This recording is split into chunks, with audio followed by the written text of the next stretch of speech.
మధురం మధురం నీ వాక్యం నా త్రోవకు దీపం నీ వాక్యం. యేసు నామంలో మీకు శుభములు సమృద్ధిగా కలుగునుగాక. మధురం నీ వాక్యం అనే కార్యక్రమానికి స్వాగతం. ఈరోజు మనం మీరు ఉప్పు వెలుగై ఉన్నారు అనే అంశం ధ్యానించుకుందామండి. మధురం మధురం నీ వాక్యం నా త్రోవకు దీపం నీ వాక్యం. మత్తయి సువార్త 5వ అధ్యాయంలో 13 నుంచి 16, అలాగే యెషయా 58లో 7 నుంచి 10, ఇంకా 112వ కీర్తన 4 నుంచి 9 వరకు, ఇంకా కొరింథీ లేఖ 1 కొరింథీ 2లో 1 నుంచి 5 వరకు అండి. వాక్య భాగాలు స్క్రీన్ మీద వస్తాయి, మీరు రాసుకొనండి. ఎందుకంటే మీరు మళ్ళీ చదువుకోవాలి. ఆదివారం రోజున మీరు ఎక్కువ సమయం బైబిల్ పఠనానికి, బైబిల్ రీడింగ్కి ఇవ్వాలి. యెషయా 58, 13, 14లో మీరు విశ్రాంతి దినమును పరిశుద్ధం చేయండి, దాన్ని గౌరవార్హమైన దానిగా మీరు దాన్ని ఆచరించండి. ఈ ఆదివారము దేవునికి ప్రతిష్ఠిత దినం. It's dedicated to the lord. మీరు దాన్ని పరిశుద్ధంగా ఆచరించిన ఎడల మీ వ్యాపారాలు, లోక ముచ్చట్లు, పని మీరు మానేస్తే నేను మిమ్మల్ని ఆశీర్వదించి దేశంలో ఉన్నతమైన స్థానంలో నేను ఉంచుతానని చెప్పారు. చర్చికి వెళ్ళొచ్చాము, పని అయిపోలేదండి, అప్పుడు ప్రారంభమైంది. మీరు కారు స్టార్ట్ చేయగానే మీరు ఆ డెస్టినీ గమ్యానికి చేరుకోరు కదా. సండే చర్చికి వెళ్ళడం అనేది స్టార్ట్ చేశారు అంతే. ఆ ఏదైతే వింటారో విన్నది ఇంకొకసారి కుటుంబంగా మీరు కూర్చొని అందరూ తల్లి తండ్రి పిల్లలకి ఈ వాక్యాన్ని బోధించాలి. మీరు కూడా చదవాలి. ప్రతి వాక్యము బైబిల్లో ఉన్నది కనీసం 3 సార్లు చదవాలన్నమాట. మీరు చదివి పిల్లలకి వివరించాలి. ద్వితీయోపదేశకాండ 6:6 గుర్తుపెట్టుకోనండి.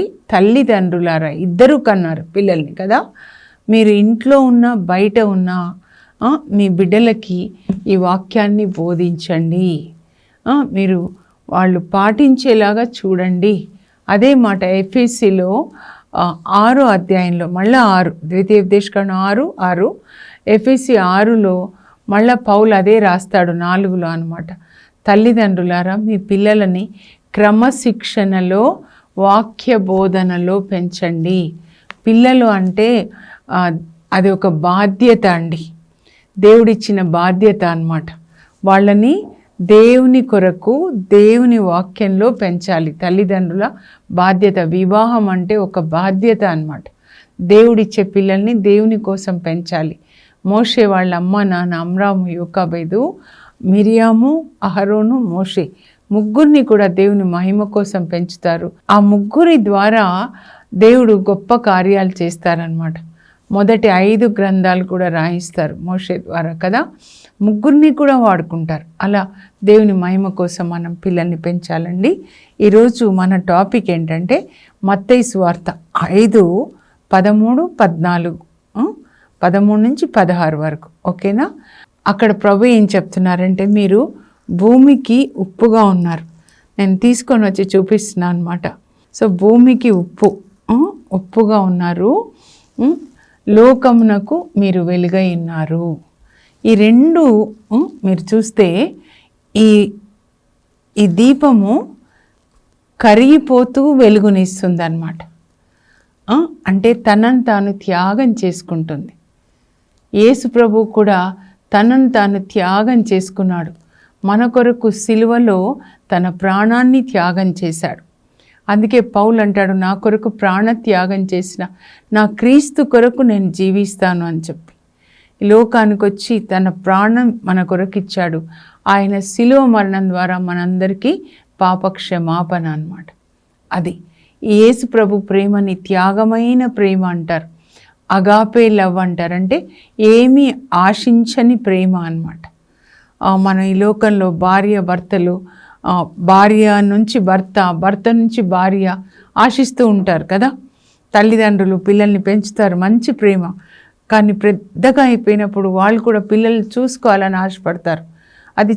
అది తప్పు కాదండి, వాళ్ళ బాధ్యత, పిల్లల బాధ్యత.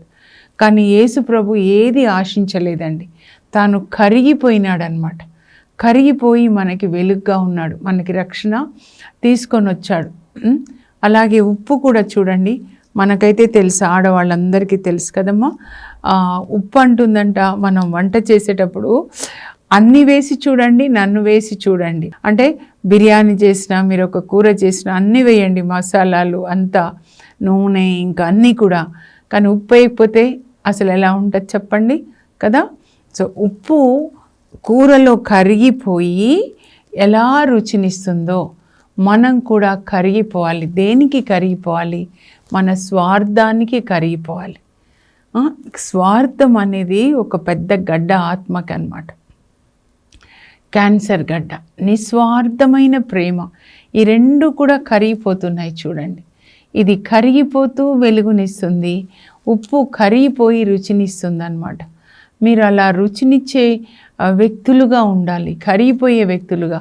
ఎక్కడ త్యాగం ఉంటుందో అక్కడ దేవుని సన్నిధి ఉంటుందండి. మీలో యేసుప్రభు ఉన్నారనుకోండి, మీరు త్యాగం చేస్తూ ఉంటారనమాట. మదర్ తెరీసా సిస్టర్స్ గురించి ఎప్పుడు నేను చెప్తాను. ఎందుకంటే బైబిల్ గ్రంథము వాళ్ళు పాటిస్తూ ఉన్నారండి, అంతా కూడా పాటిస్తున్నారు. ఏ స్వార్థము లేకుండా రోడ్డు మీద ఉన్న వృద్ధులని తీసుకొని వచ్చి వాళ్ళకి సేవ చేస్తూ ఉన్నారు. మనం ఎంతో నేర్చుకోవచ్చు.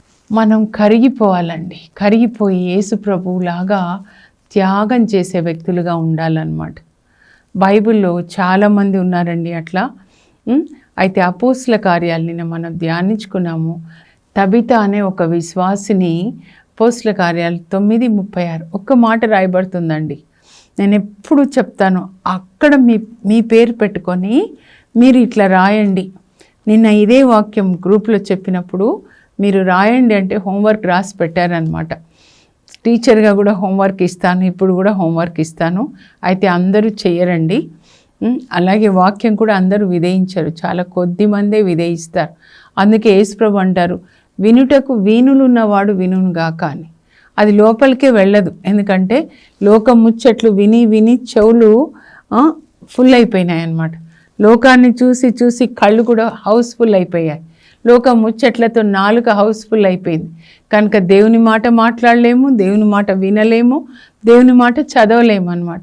ఎందుకంటే సైతాను ఫుల్ చేసేసి పెట్టాడనమాట. హౌస్ఫుల్ అంటారు చూడండి అట్లా.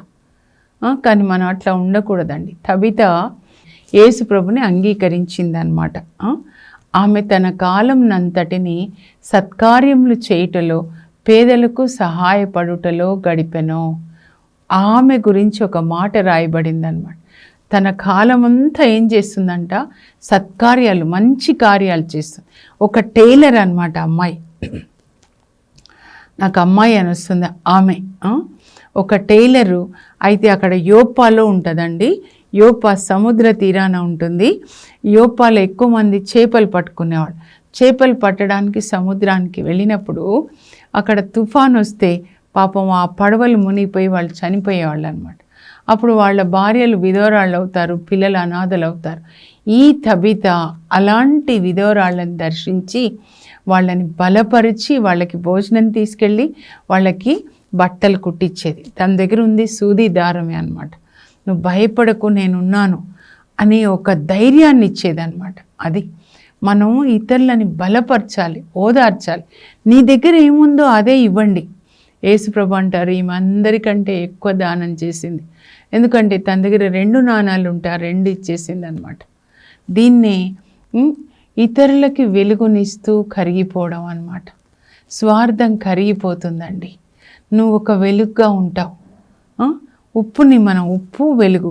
ముందు మత్తయి 5:13 చూద్దామండి. యేసుప్రభు ఏమంటారంటే, మీరు భూమికి ఉప్పు వలె ఉన్నారు, కానీ ఒక హెచ్చరిక, ఉప్పు తన ఉప్పదనాన్ని కోల్పోయినప్పుడు అది బయట పారవేయబడి త్రొక్కబడుటకే కానీ మరెందుకు పనికి రాదు.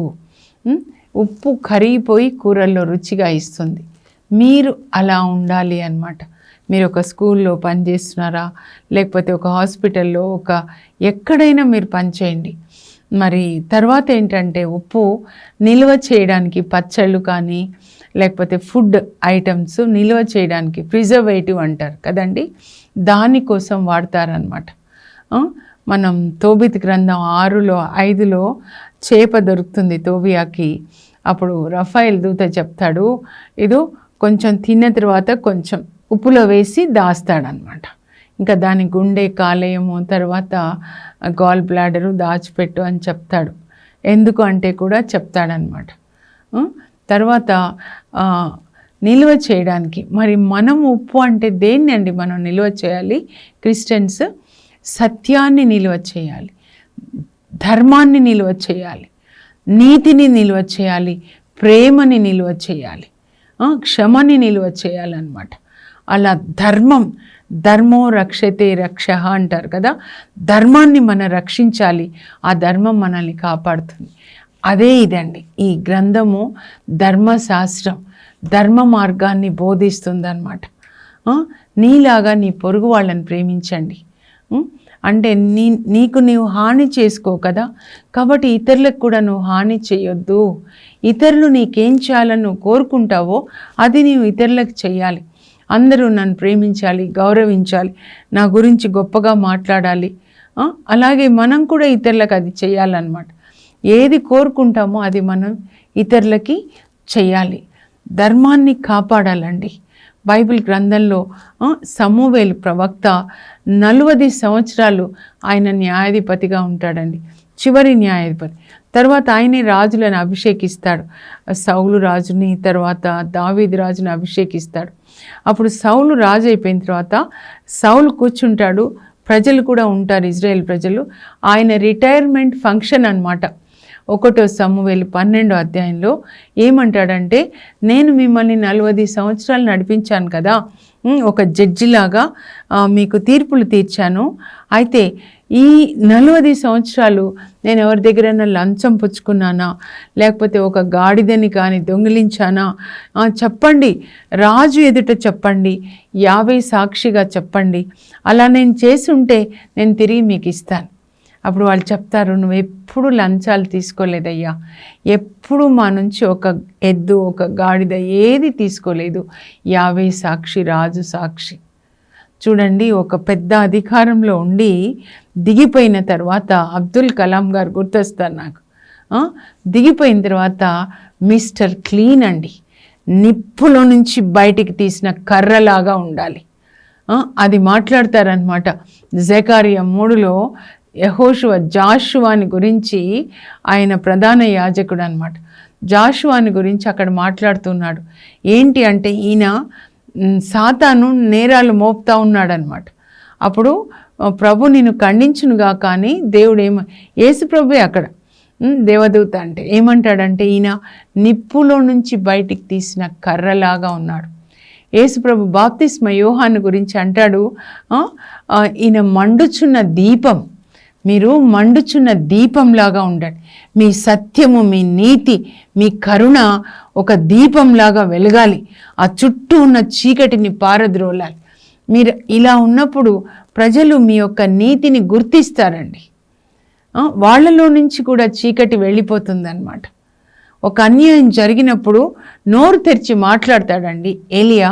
1వ రాజుల గ్రంథం 21లో, నేను రాజుని కదా అని ఆయన భార్య జెజబెల్ ప్రోద్బలంతో కాని పనులన్నీ చేస్తాడు. ఒక చిన్న నాబోతు యొక్క ద్రాక్ష తోటని ఆక్రమించుకుంటాడు, ఆయనని చంపి. అప్పుడు ఎవరు నోరు తెరవరు, కానీ ఏలియా నిలబడి నోరు తెరుస్తాడు.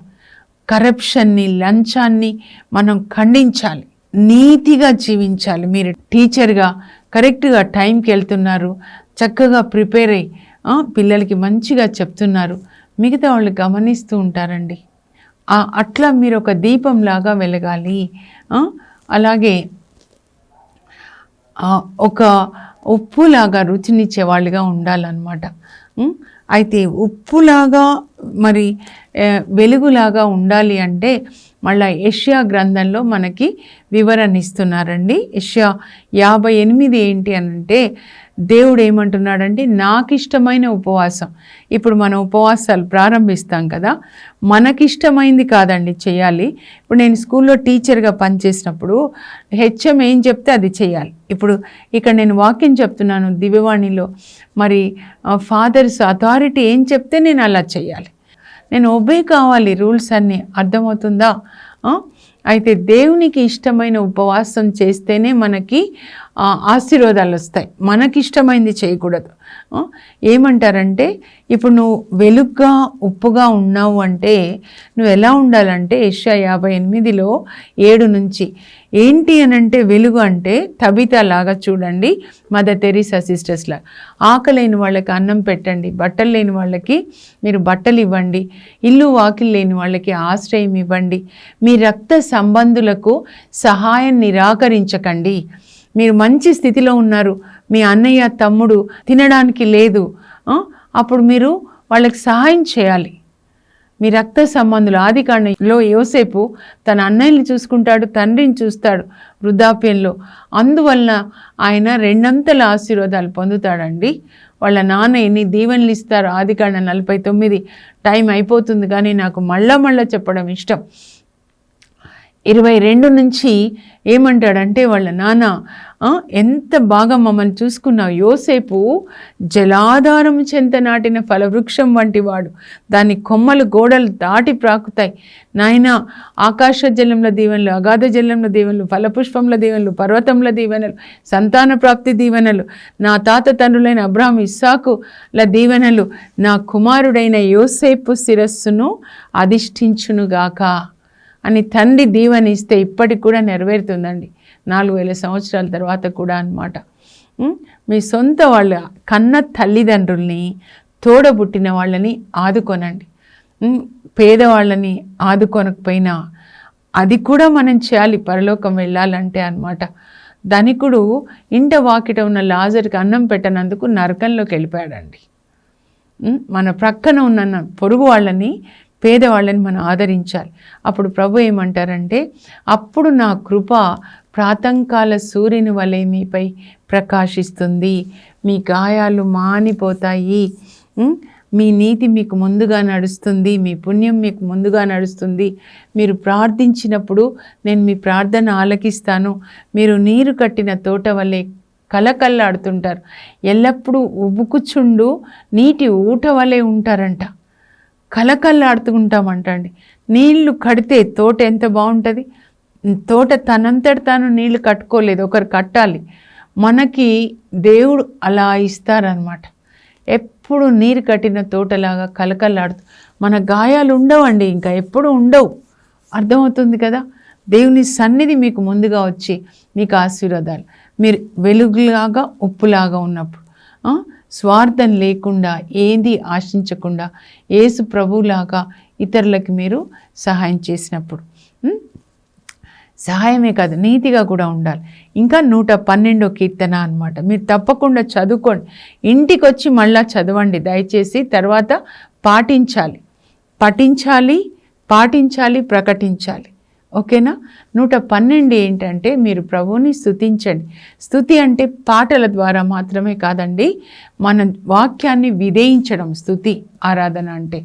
దేవుని ఆజ్ఞలను ఆనందంతో పాటించువాడు ధన్యుడు. అతని బిడ్డలు దేశంలో బలవంతులుగా ఉంటారు, అతని సంతానము దీవెనలు బడైతుంది, కలిమి సంపద అతని ఇంట్లో ఉంటాయి. దయా జాలి నీతి గల సజ్జనునికి చీకటిలో కూడా వెలుగు ప్రకాశిస్తుంది. అంటే యోబు చూడండి ఎంత చీకటి, కానీ వెలుగు ప్రకాశించింది. ఎందుకంటే ఆయన దయా జాలి నీతి కలిగి ఉన్నాడు. ఆయన పేదలకు పెట్టకుండా ఒక్కసారి కూడా తినలేదంటండి. ఒక్క రోజు కూడా ఒంటరిగా ఆయన భుజించలేదు. యోబు 31:17 అన్నమాట. తన భోజనంను పేదలతో పంచుకునే కరుణామయుడు దేవుని దీవెనలు పొందుతాడు. మీరు వెలుగ్గా ఉన్నారంటే మీరు ఆకలేని వాళ్ళకి అన్నం పెడతారు, బట్టలు లేని వాళ్ళకి బట్టలు ఇస్తారు, ఇల్లు వాకిలు లేని వాళ్ళకి ఆశ్రయం ఇస్తారు. మీ రక్త సంబంధులకి, మీ కన్న తల్లిదండ్రులకి, తర్వాత తోడబుట్టిన వాళ్ళకి మీరు సహాయం చేయాలి. అది మీ బాధ్యత అది. లేకపోతే curse of irresponsibility will fall upon you. బాధ్యతారహితమైన శాపం మీ మీదకి వస్తుంది. మీరు తల్లిదండ్రుల్ని, మీ తోడబుట్టిన వాళ్ళని మీరు ఆదరించకపోతే. ఇలా ఇది చెప్తున్నారనమాట. ఆ తర్వాత చూడండి 112 కదా, ఆయన వడ్డీ తీసుకోడు అప్పు ఇచ్చినప్పుడు, ఆ తర్వాత పేదలకి ఉదారంగా ఇస్తాడు. ఇదే అన్నమాట. లోకానికి వెలుగు, భూమికి ఉప్పు అంటే యెషయా 58లో చెప్పినట్లుగా జీవించాలి, 112వ కీర్తనలో చెప్పినట్లుగా జీవించాలన్నమాట, చెప్పుకోవాలన్నమాట. నేను లోకానికి వెలుగు, భూమికి ఉప్పు, నా చుట్టూ ఉన్న వాళ్ళకి నేను ఒక ఆశీర్వాదకరంగా ఉంటాను. యేసు ప్రభు మనలో ఉన్నప్పుడు మనం అలా ఉంటాం అన్నమాట. ఉప్పు బయట పారవేయబడి త్రొక్కబడుతుంది ఉప్పదనాన్ని కోల్పోతే, అంటే క్రీస్తు లేని క్రైస్తవులు బయట పారవేయబడి త్రొక్కబడతారంటే, అంటే మీరు నరకంలో, బయట అంటే నరకంలోనికి నెట్టివేయబడతారు, త్రొక్కబడతారు. ఒక డస్ట్ని ఎట్లా తొక్కుతారు అలా తొక్కివేయబడతారు అంటున్నారు. కానీ మనం అలా ఉండకూడదండి. ఒక తబిత, మదర్ తెరీసా సిస్టర్స్, బర్నబా, అందరూ, ఏలియా, సమూవేలు, వీళ్ళందరూ, నెహీమియా నీతిమంతులండి. గవర్నర్గా నెహీమియా ఏమీ కూడా తీసుకోడు అనమాట. యేసు ప్రభుకి సాక్ష్యంగా జీవించడం. ప్రార్థన చేసుకుందాం. పరలోకపు మా తండ్రి, మీ పరిశుద్ధ నామమునకు స్తోత్రం కలుగును గాక. యేసయ్య, మీరు చెప్పారు మీరు భూమికి ఉప్పుగా ఉన్నారు, లోకానికి వెలుగుగా ఉన్నారు. కొండ మీద కట్టబడిన ఇల్లు మరుగైండ జాలదని చెప్తున్నారు.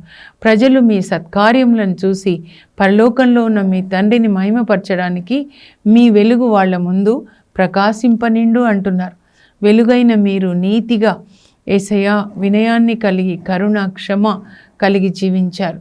అలా మేము కూడా జీవించడానికి మాకు కృపని దయచేయండి.